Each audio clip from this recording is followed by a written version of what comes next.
ചിരിക്കൂല, ഒരു വേറെ ഒരു യൂറോപ്യൻ കൾച്ചറാണല്ലോ. പക്ഷെ ഇപ്പൊ തായ്ലൻഡിൽ നിന്നിട്ട് വന്നപ്പോ നമ്മളെ നാട്ടുകാർ തായ്ലൻഡത്തിൽ ആൾക്കാരെല്ലാം ചൂടന്മാരാണോ എന്നുള്ള ഡൗട്ട്.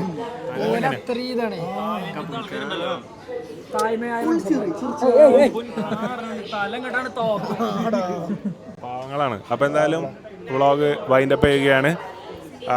വ്ളോഗ് ഇഷ്ടപ്പെട്ട മസ്റ്റായിട്ട് ലൈക്ക് ചെയ്യുക, കമന്റ് ചെയ്യുക, സബ്സ്ക്രൈബ്. അബുക്കാക്ക് എങ്ങനെ ഉണ്ടായിരുന്നു ട്രിപ്പ് എന്നുള്ളത്?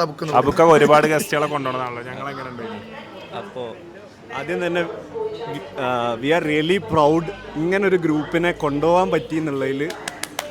ഞാൻ വെറുതെ പറയല്ല, ഇത്രയും രസമായിട്ടുള്ള ഇത്രയും ബോണ്ടിങ് ഉള്ള ഒരു ടീമിൻ്റെ കൂടെ എനിക്കും വരെ കൂടെ ഒരു ട്രിപ്പ് പോകുന്ന പോലെ തന്നെ പോകാൻ പറ്റി. ഭയങ്കര എക്സ്പീരിയൻസ് ആയിരുന്നു. ശരിക്കും സങ്കടമാവുന്നുണ്ട്. അപ്പോൾ ഇത് കഴിഞ്ഞെന്നുള്ളൊരു സാധനം ഒരു സങ്കടമാവുന്നുണ്ട്. പക്ഷേ എന്താ പറയുക, ഇവരൊക്കെ ഭയങ്കര ഹാപ്പിയായി. പക്ഷേ ഇത് ചൂസ് ചെയ്യാൻ തന്നെ കാരണം ഇങ്ങനത്തെ കുറേ ട്രിപ്പുകൾ ജീവിതത്തിൽ കിട്ടും എന്നുള്ളതാണ്. അപ്പോൾ അത് കിട്ടിയതിൻ്റെ ഒരു സന്തോഷത്തിലാണ് ഞാനും ഉള്ളത്. അപ്പോൾ ഇൻഷാ അല്ലാഹ് ഇതേപോലെ നമുക്ക് ഒന്നിച്ച് ഒരുപാട് യാത്രകൾ പോകാൻ പറ്റട്ടെ. ഇത് നമുക്കും ഈ പറഞ്ഞ ഗുഡ് വെക്കേഷൻ ഇതൊരു പ്രൗഡ് മൊമെൻ്റാണ്.